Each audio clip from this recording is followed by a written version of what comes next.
उद्धव ठाकरे जी ने कल कहा है ये सौगात सत्ता है। उसका मतलब ये है, आप देखिए, ये एक पाखंड है, ढोंग है। आपने इस देश के मुसलमानों के बारे में क्या क्या नहीं कहा चुनाव प्रचार में। मोदी जी को खुद को अपने भाषण को, अपने लोगों के भाषण को सुनना चाहिए। चाहे दिल्ली हो, चाहे झारखंड हो, चाहे हरियाणा हो, चाहे महाराष्ट्र हो, चाहे लोकसभा का चुनाव हो। आपके पास 2 भैंस है तो 1 भैंस खींच कर लेके जाएंगे लोग, आपकी जमीन खा लेंगे, आपका मंगलसूत्र खींच लेंगे। ये लोग घुसपैठ है। इस प्रकार से इस देश के नागरिकों को अपमानित किया गया धर्म के आधार पर। और आज आप क्या सौगात ये मोदी दे रहे हैं। मुझे डर लगता है ये कोई एक बड़ी चाल है। जैसे महाराष्ट्र में लाडली बहन योजना लाकर हर बूथ पर वोटिंग परसेंटेज बढ़ा देगा। देखो, हमें सभी बहनों ने वोट दिया। वैसे ही सौगात मोदी देकर मस्जिदों में जाकर जो बांट रहे हैं, तो कल आने वाले चुनाव में जहां मुस्लिम पॉपुलेशन है वहां के बूथ पर वो कोई ऐसा घोटाला करेंगे और बोलेंगे देखो हमको मुसलमानों ने वोट दिया। ये लगता है बहुत बड़ा एक कारस्तान षड्यंत्र हो रहा है। मुसलमानों को सौगात मोदी के नाम पर, सौगात सत्ता के नाम पर, सौगात चुनाव हो जाएगा और बहुत बड़ा खेल चुनाव में होने वाला है। जहां मुस्लिम पॉपुलेशन है, जहां मुस्लिम जो वोटर्स हैं वो एक अच्छा खासा निर्णय लेते हैं, वहां ही ये लोग अब इस नाम पर, सौगात मोदी के नाम पर ऐसा खेल करेंगे। देखिए, मुसलमान मोदी के ऊपर खुश है और सभी मुसलमानों ने मोदी को वोट किया। ये होने वाला, आप देख लीजिए। दिशा सालियन मामला चर्चा में है। बोर्ड में अभी मामूली ये बिल आने वाला है, उसको लेकर ये मुझे दिशा सालियन के मामले में उनके फादर ने कहा है कि आदित्य ठाकरे का नार्को टेस्ट हो। देखिए, बात ऐसी है कि पोस्टमार्टम का रिपोर्ट कल आया है, वो हमारा नहीं है। तो अब ये उनके पिताजी, फादर, ये ऐसा क्यों कर रहे हैं उनको मालूम। हमारे लिए मामला बंद हो गया है। राजनीति चल रही है। अपनी बेटी की मौत की राजनीति मत करिए। जो सच है वो सच ही सामने आने दो। जो आया है, पहले पोस्टमार्टम रिपोर्ट है या और जो बातें सामने आई है, उससे साफ होता है क्या हो गया है। और अभी आपको पकड़कर कुछ राजनीतिक लोग क्या करना चाहते हैं। सर, दिशा सालियन डिप्रेशन में थी, इस तरह की भी एक रिपोर्ट आई है। मुझे मालूम नहीं। देखिए, जो बात हमें मालूम नहीं, मुझे मालूम नहीं उनका फैमिली में क्या प्रॉब्लम था, क्या नहीं, फाइनेंशियल प्रॉब्लम था या और क्या प्रॉब्लम था। ये उनकी पर्सनल प्रॉब्लम है, उसके बारे में बात करना ठीक नहीं है। तर दिशा सालियन प्रकरणात क्लोजर रिपोर्ट बाळवणी पोलिसांनी दिला होता। दिशा सालियन कुठे डिप्रेशनमध्ये होती, त्यांच्या वडिलांचा अफेअर होता, त्यांना आर्थिक संकट मदत होती। बघा, हा दिशा सालियन हा जे काही तुम्ही म्हणताय, त्यांच्या घरामध्ये आर्थिक चणचण होती, त्या मुलीला डिप्रेशन होतं, हा त्यांचा कौटुंबिक आणि व्यक्तिगत प्रश्न आहे। त्याच्यावरती आम्हाला राजकारण करायचं नाही। जे आता 5 वर्षांनी तिच्या वडिलांना हाताशी धरून जे राजकारण करतात ते त्यांना लखलाव हो। पोस्टमार्टम रिपोर्ट कालच आलेला आहे, काही दिवसापूर्वी आलाय, पुन्हा एकदा प्रसिद्ध झाला, इतर काही गोष्टी येत आहेत आणि आम्ही समर्थ आहोत ना। आम्ही समर्थ आहोत। आदित्य ठाकरे समर्थ आहेत, उद्धव ठाकरे समर्थ आहेत, आम्ही सगळे समर्थ आहोत। अशा घाणेरड्या विषयाचं राजकारण करून जे या महाराष्ट्राच्या पहिल्या क्रमांकाच्या कुटुंबावर, ठाकरे कुटुंबावर चिखलफेक करू इच्छितात आणि पुन्हा बाळासाहेब ठाकरेंचे फोटो लावतात।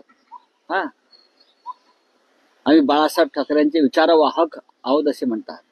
त्याला लाजा वाटला पाहिजे करताना, अशी कृत्य करताना, अशा प्रकारचं घाणेरडं राजकारण करताना त्यांना लाज वाटली पाहिजे। वरून सर, काल मनसेने गुढीपाडव्याच्या एकूणच येणाऱ्या सभेचा एक बॅनर सगळीकडे लावलेला आहे, त्याच्यावर बाळासाहेबांचा आणि प्रबोधन ठाकरे यांचा फोटो लावलेला आहे। बाळासाहेबांनी सांगितलं त्यावेळी देखील माझा फोटो तुम्ही वापरू नका। त्यावेळेला नक्कीच बाळासाहेब ठाकरेंनी एक पत्र, म्हणजे एक जाहीर निवेदन केलं होतं। तेव्हा बाळासाहेब ठाकरे जीवित होते त्यानंतर बाळासाहेब ठाकरे यांचं नाव राष्ट्रपुरुषांच्या यादीमध्ये गेलं, आपल्याला माहित असेल. आणि राष्ट्रपुरुषांचा फोटो वापरण्यावरती कोणी आक्षेप घेऊ शकतो.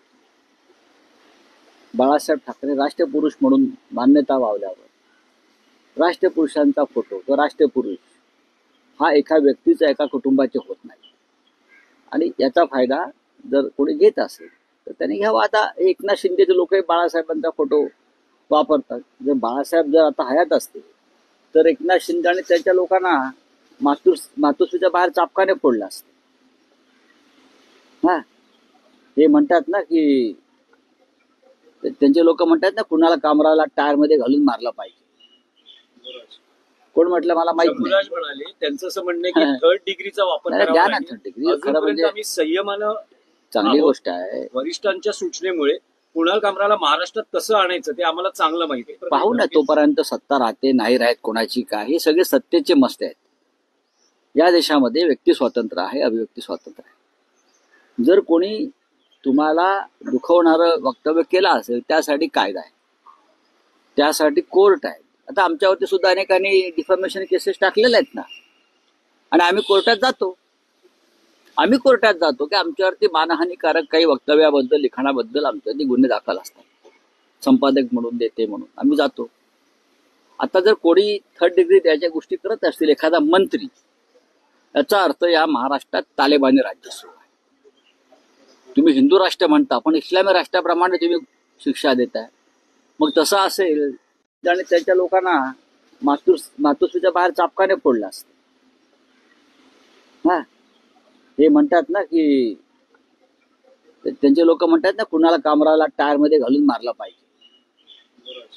कोण म्हटलं मला माहित नाही. शंभूराज म्हणाले त्यांचं असं म्हणणं आहे की थर्ड डिग्रीचा वापर द्या करावा ना नाही. Third degree. खरं अजूनपर्यंत म्हणजे आम्ही संयमानं चांगली गोष्ट आहे. वरिष्ठांच्या सूचनेमुळे कुणाल कामराला महाराष्ट्रात कसं आणायचं ते आम्हाला चांगलं माहिती आहे. पाहू ना, तोपर्यंत सत्ता राहते नाही राहत कोणाची काय, हे सगळे सत्तेचे मस्त आहेत. या देशामध्ये व्यक्ती स्वातंत्र्य आहे, अभिव्यक्ती स्वातंत्र्य आहे. जर कोणी तुम्हाला दुखवणारं वक्तव्य केलं असेल त्यासाठी कायदा आहे, त्यासाठी कोर्ट आहे. आता आमच्यावरती सुद्धा अनेकांनी डिफॉर्मेशन केसेस टाकलेल्या आहेत ना, आणि आम्ही कोर्टात जातो की आमच्यावरती मानहानिकारक काही वक्तव्याबद्दल, लिखाणाबद्दल आमच्यावरती गुन्हे दाखल असतात. संपादक म्हणून, देते म्हणून आम्ही जातो. आता जर कोणी थर्ड डिग्री द्यायच्या गोष्टी करत असतील, एखादा मंत्री, याचा अर्थ या महाराष्ट्रात तालिबानी राज्य सुरू आहे. तुम्ही हिंदू राष्ट्र म्हणता पण इस्लामी राष्ट्राप्रमाणे तुम्ही शिक्षा देताय. मग तसं असेल तर इस्लामी कायद्यानुसार गद्दारांना कोणती शिक्षा देतात माहिती आहे का? हे तुम्ही अफगाणिस्तान आणि इराणमध्ये जाऊन बघा.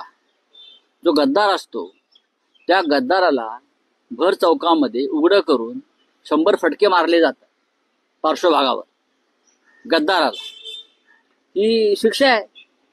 जर तुम्ही कुणाल कामराला त्या पद्धतीनं शिक्षा देणार असाल तालिबानी पद्धतीनं, तर तालिबानी म्हणजे इस्लामी पद्धतीनं गद्दाराची शिक्षा ही या पद्धतीच्या 100 फटके आणि मग फासावर लटकवायचं. मान्य आहे? मंत्र्यांना वगैरे तुमच्या मान्य असेल तर सांगा, प्रस्ताव आणू आपण तसा एखादा, मग सुरुवात करू तुमच्या मंत्र्यांपासून. नाही, पण राऊत साहेब असं दिसतं आहे की तुम्ही असाल, उद्धव ठाकरे असतील किंवा शिवसेना युबीटीचे अनेक नेते ज्या पद्धतीने अभिव्यक्ती स्वातंत्र्य असं म्हणत कुणाल कामराची जी पाठराखण करतात, तुमचं समर्थन आहे का अशा पद्धतीच्या विडंबनाला? आमच्यावर सुद्धा टीका आहे, केलेली आहे ना अनेकदा. आता हे एकनाथ शिंदे आणि त्यांचे लोक आमच्याविषयी काय बोलतात, त्यानंतर स्वतः देवेंद्र फडणवीस यांच्याविषयी सुद्धा आक्षेपार्ह वक्तव्य त्या काळात होत होती आणि ती चुकीची होती, तरी त्यांनी ते सहन केलेलं आहे. अनेक ठिकाणी असं होतं. तुम्ही त्याला उत्तर देऊ शकता, तुम्ही शब्दांच्या रूपानं, लिखाणाच्या रूपानं प्रतिकार करू शकता, तुम्ही कायदेशीर भाषेत प्रतिकार करू शकता. पूर्व आयुष्यामध्ये आमच्याकडनं या चुका झालेल्या आहेत, पण आता आम्हाला असं वाटतं की कायद्याचं राज्य जर टिकवायचं असेल महाराष्ट्रामध्ये तर आपण अभिव्यक्ती स्वातंत्र्याचा जो नियम आहे तो पाळला पाहिजे. नाही, पण राऊत साहेब असं दिसतं आहे सगळ्या या प्रकरणामध्ये की पुढच्या काळात कुणाल कामराच्या शोजवर महाराष्ट्रात बंदी येऊ शकते, ज्या पद्धतीने हा वाद गाजतो आहे. आणि आता त्याचं युट्यूब चॅनल तपासावं अशी मागणीही शिंदे शिवसेनेकडून करण्यात नाही, आली. शिंदे गट कोणती मागणी करू शकेल? शिंदे गटाला मागणी करायला काहीच जात नाही ना. ते रेड्याचं दूध काढू शकतात, ते बैलाचंही दूध काढू शकतात. मुळात या देशामध्ये अजूनही कायदा आहे आणि अजून या देशामध्ये काही प्रमाणामध्ये स्वातंत्र्य आम्ही टिकवलेलं आहे. आमच्यासारख्या संघर्ष करणाऱ्या अनेक लोकांनी देशभरामध्ये तुमच्यावरती काही टिप्पणी केली म्हणून जर एखाद्याचं चॅनल बंद करायचं, तुमच्यावरती काही टिप्पणी केली म्हणून त्याला काय म्हणतात उलटं टांगून टायरला मारायचं. मग असं जर उद्या उलटं झालं, सरकार बदललं आणि जे तुमच्या विरोधातले कार्यकर्ते आहेत त्यांनी हीच भूमिका घेतली तर कसं काय व्हायचं? नाही, या पण देशामध्ये कोणाला अराजक माझ्या shows जर बंद झाले, महाराष्ट्रात बॅन आला त्यांच्या देश shows खूप वर. मोठा आहे. हा देश या शिंद्यांच्या लोकांना माहित नाही. हा देश खूप मोठा आहे. त्यांना त्यांचा देश अमित शहाच्या पलीकडे त्यांना त्यांचा देश दिसत नाही.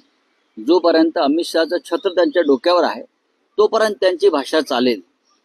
पण रामकृष्णही आले गेले तसे मोदी आणि शाही जातील आणि येतील, लक्षात घ्या. एवढंच मी त्यांना एक इशारा देऊन ठेवतोय.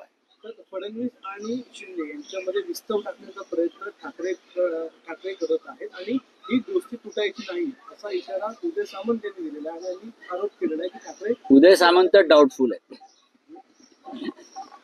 सर एक नरेश मस्के का बयान आया है.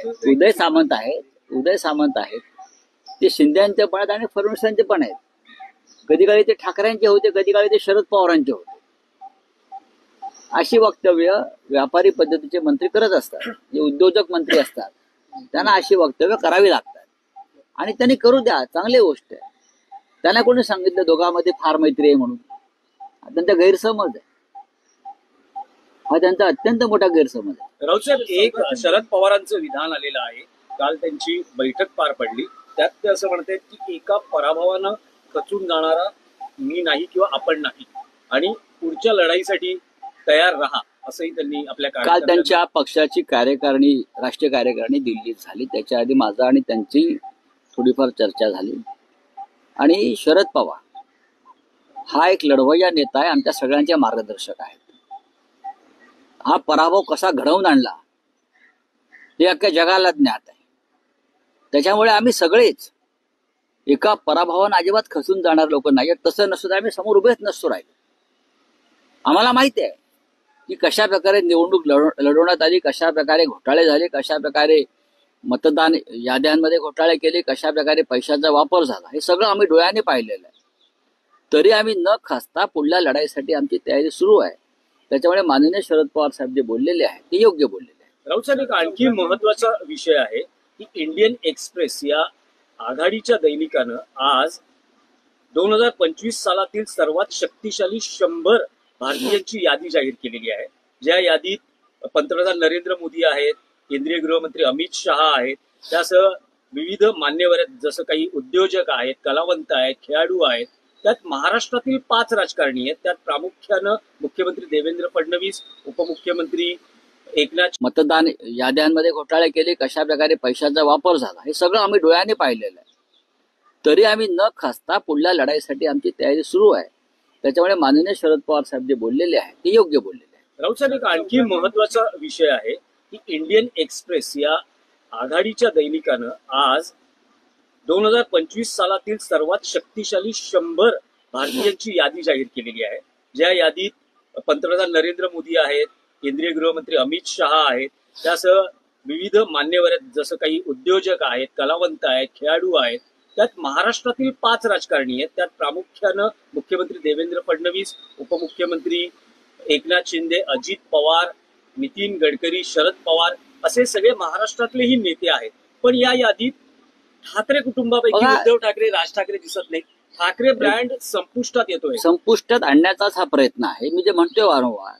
आणि एकनाथ शिंदे, देवेंद्र फडणवीस, अजित पवार हे सत्तेवर आहेत म्हणून पॉवरफुल आहेत.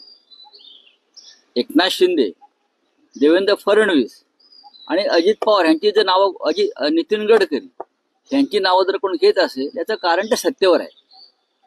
आणि शरद पवार सत्तेवर, शरद पवार हे लोकनेते आहेत.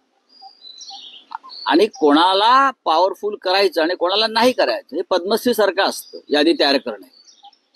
त्याच्यामुळे त्याच्याकडे फार गांभीर्याने घेऊ नका. ठाकरे पण इंडियन बघा. एक्सप्रेस सुद्धा हा मोठा ब्रँड आहे हो, पण ते- आणि करेज जर्नलिझम हो, म्हणून पण- बघितलं जातं. आहे ना, पण मला माहिती आहे इंडियन एक्सप्रेस, मी त्या वृत्तपत्रात काम केलेलं आहे. मला माहिती आहे ही यादी कोणी केली आहे, कशी केली आहे, त्यासाठी कोणती मापं लावली हे पाहावं लागेल. आणि असं तुम्ही एका यादीमध्ये पॉवरफुल म्हणून टाकलं, मुख्यमंत्री असताना उद्धव ठाकरे पॉवरफुल म्हणून यादीत आले होते ना, राहुल गांधी सुद्धा होते आणि सोनिया गांधी सुद्धा होत्या. हे तुम्हाला माहित नसेल तर सांगतो, याच यादीमध्ये सत्तेवर असताना गाढव सुद्धा पॉवरफुल असतो. गाढवाला जर खुर्चीवर बसवलं गाढवाला, तर गाढव हे एकदम पॉवरफुल आहे.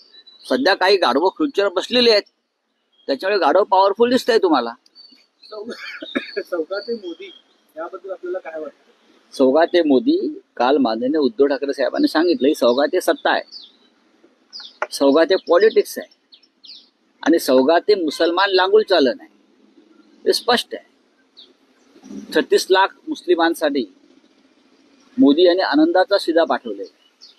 सौगाते मोदी यात प्रधानमंत्री मोदींनी गेल्या 3 वर्षातली आपली भाषणं मुस्लिम बांधवांविषयी स्वतः ऐकावी आणि आत्मचिंतन करावं. मुसलमान हे या देशातले घुसखोर आहेत. मुसलमान ही तुमची जमीन छीनून घेतील, छीनकर आपली जमीन लेके जाएंगे मुस्लिम. मुसलमान तुमच्या गळ्यातलं मंगलसूत्र खेचून नेतील, बरं का. तुमच्याकडे जर 2 गायी किंवा म्हशी असतील तर 1 गाय मुसलमान खेचून नेतील, ओढून नेतील. अशा सांगणाऱ्या प्रधानमंत्री मोदी आणि त्यांच्या भाजपला मुसलमानांच्या ज्या प्रेमाच्या उकाळ्या फुटलेल्या आहे ते ढोंग आहे, पाखंड आहे. हे निवडणुका डोळ्यासमोर ठेवून केलेलं राजकारण आहे. जो माणूस मुसलमानांविषयी इतक्या विखारी पद्धतीनं कालपर्यंत बोलत होता, विषारी पद्धतीनं, त्यांना देशाचं नागरिक मानायला तयार नाही, त्यांना दुय्यम दर्जाचा नागरिक मानतात हे लोक. आणि आज तुम्ही मुसलमानांच्या बाजूनं बोलताय, ढोंग नाही तर काय. याचा अर्थ स्पष्ट आहे. उद्याच्या निवडणुकीमध्ये जिथे मुस्लिम बहुसंख्य आहेत तिथे भारतीय जनता पक्षाला प्रत्येक बूथवर जास्तीत जास्त मतं घ्यायची आहेत आणि ती सुद्धा घटनाबाह्य पद्धतीने, माफिया पद्धतीने. आणि मग त्यांना दाखवायचे, बघा आम्ही सौगाते मोदी केल्यामुळे मुस्लिमांनी आम्हाला मतदान केलं. या वेळेला अनेक भागामध्ये मुस्लिमांना मतदान करू दिलं नाही आणि तिथे वोटर लिस्टमध्ये त्यांच्या जागी दुसरी नावं टाकून त्यांच्याकडनं मतदान करून घेतलं. मुस्लिमांना मतदान केंद्रापर्यंत जाऊ दिलं नाही. पुढल्या वेळेला सुद्धा हेच होणार आहे. त्याच्यामुळे सौगाते मोदी आहे. स्वाभिमानी मुसलमानांनी हे सौगाते मोदी नाकारायला पाहिजे. सर म्हणतात की औरंगजेब फॅन क्लब आहेत हे उद्धव ठाकरे त्यांनी काय दिलं? मग तुम्ही दिलत ना. आता आम्ही जेव्हा देत होतो मुसलमानांना, करोना काळामध्ये मदत देत होतो, तेव्हा टीका करणारे हेच औरंगजेब फॅन क्लबचे बावनकुळे होते. हो, यांच्या घरामध्ये बघा, बेडरूम मध्ये औरंगजेबाचा फोटो असेल, कारण औरंगजेब निवडणूक जिंकून देतो. बावनकुळेच्या घरात औरंगजेब, अफजल खान, शाहिस्ता खानाचे फोटो असणारच, त्याच्या खिशामध्ये पण असेल. अरब कंट्रीला जवळ करण्याचं कुठेतरी काम सुरू आहे का? अरब कंट्री कशाला? हे मुसलमानांचं सरळ सरळ मतांसाठी केलेलं लांबून चाललं नाही. चला, तो नरेश मस्के का बयान आया है, राज तुलना की है उद्धव ठाकरे इसकी औरंगजेब से।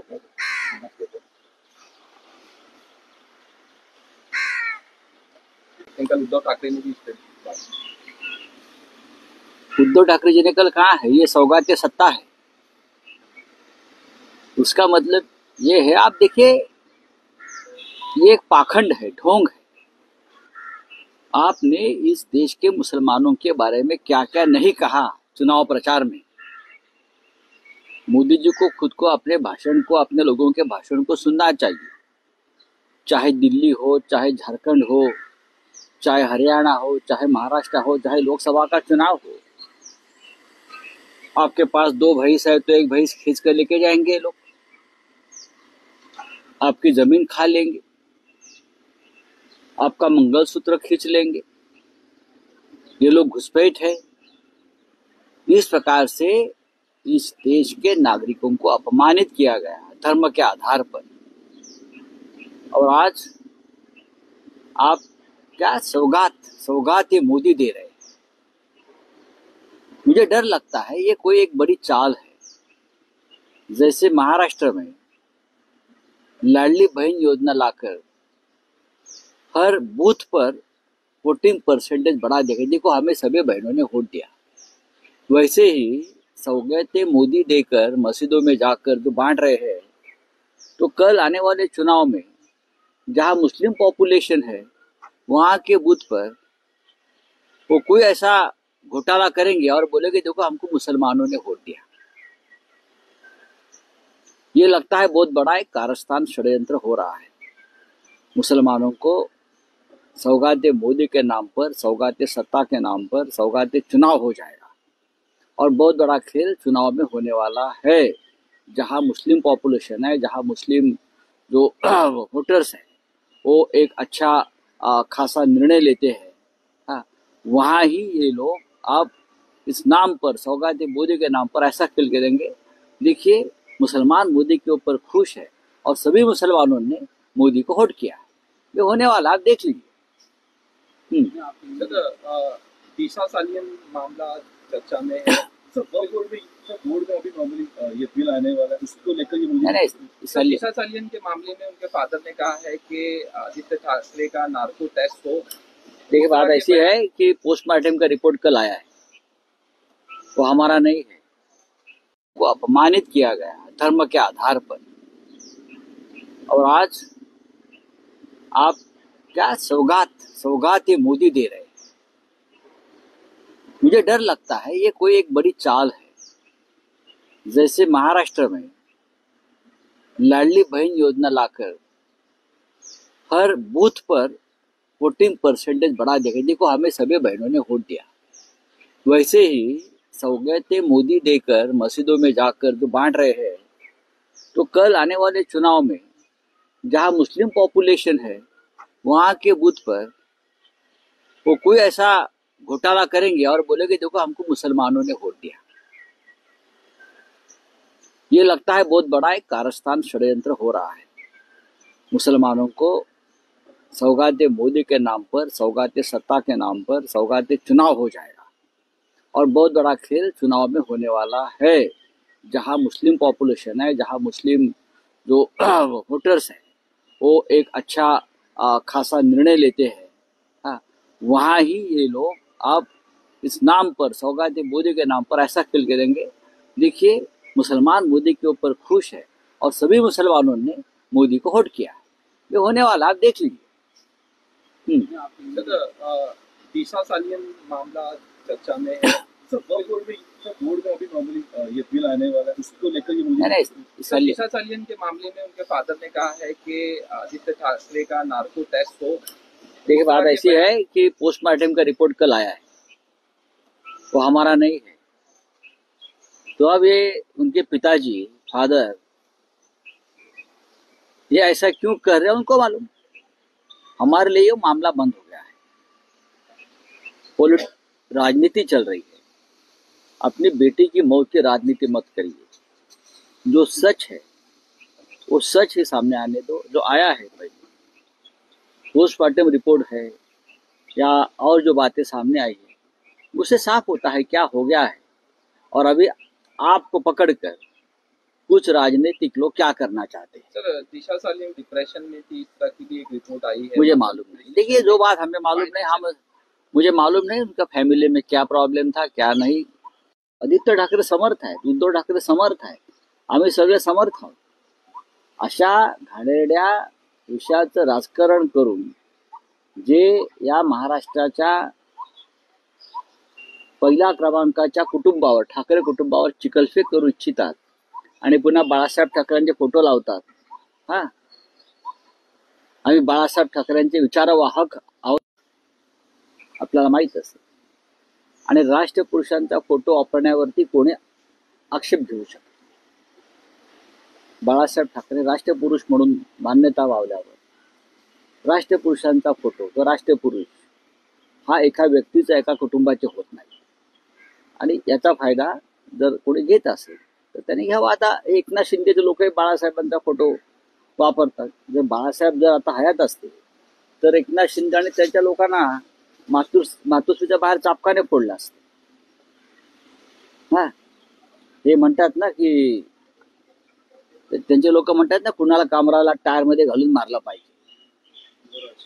कोण म्हटलं मला माहित नाही. शंभूराज म्हणाले त्यांचं असं म्हणणं आहे की थर्ड डिग्रीचा वापर नाही, करावा द्या ना आणि third degree. खरं अजूनपर्यंत म्हणजे आम्ही संयमानं चांगली आहोत. गोष्ट आहे. वरिष्ठांच्या सूचनेमुळे कुणाल कामराला महाराष्ट्रात कसं आणायचं ते आम्हाला चांगलं माहिती आहे. पाहू ना तोपर्यंत सत्ता राहते नाही राहत कोणाची काय हे सगळे सत्तेचे मस्त आहेत.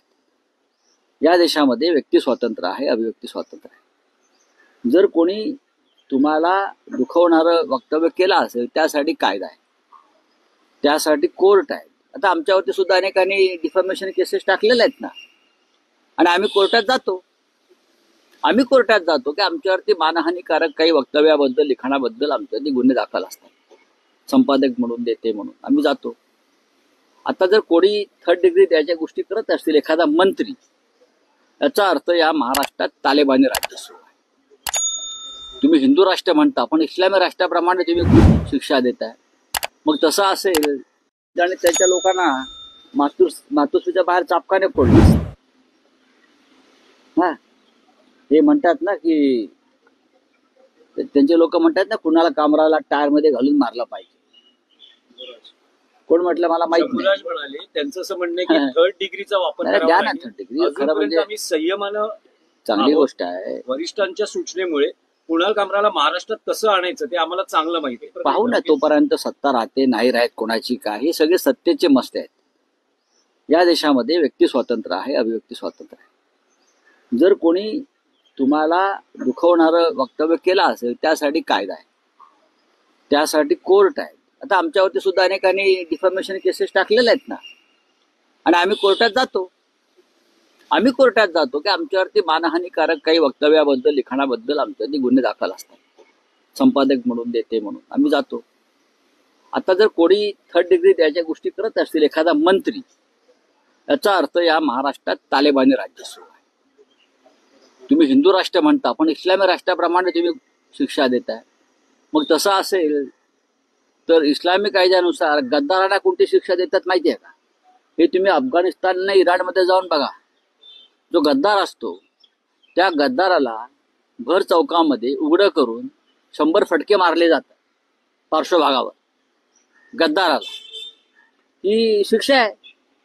जर तुम्ही कुणाल कामराला त्या पद्धतीनं शिक्षा देणार असाल तालेबानी पद्धतीनं, तर तालेबानी म्हणजे इस्लामी पद्धतीनं गद्दाराची शिक्षा ही या पद्धतीच्या 100 फटके आणि मग फासावर लटकवायचं.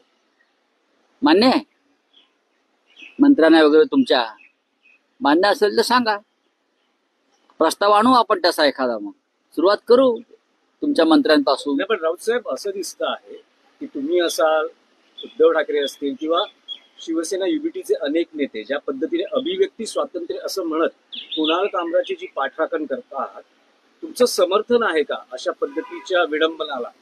आमच्यावर सुद्धा टीका आहे केलेली आहे ना अनेकदा. आता हे एकनाथ शिंदे आणि त्यांचे लोक आमच्याविषयी काय बोलतात. त्यानंतर स्वतः देवेंद्र फडणवीस यांच्याविषयी सुद्धा आक्षेपार्ह वक्तव्य त्या काळात होत होती आणि ती चुकीची होती, तरी त्यांनी ते सहन केलेलं आहे. अनेक ठिकाणी असं होतं.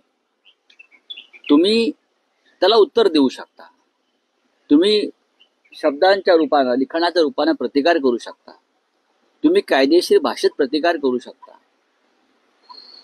पूर्व आयुष्यामध्ये आमच्याकडनं या चुका झालेल्या आहेत, पण आता आम्हाला असं वाटतं की कायद्याचं राज्य जर टिकवायचं असेल महाराष्ट्रामध्ये तर आपण अभिव्यक्ती स्वातंत्र्याचा जो नियम आहे तो पाळला पाहिजे.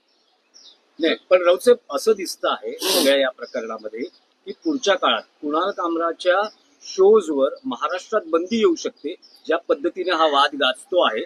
आणि आता त्याचं युट्यूब चॅनल तपासावं अशी मागणीही शिंदे शिवसेनेकडून करण्यात नाही, आली. शिंदे गट कोणती मागणी करू शकेल? शिंदे गटाला मागणी करायला काहीच जात नाही ना.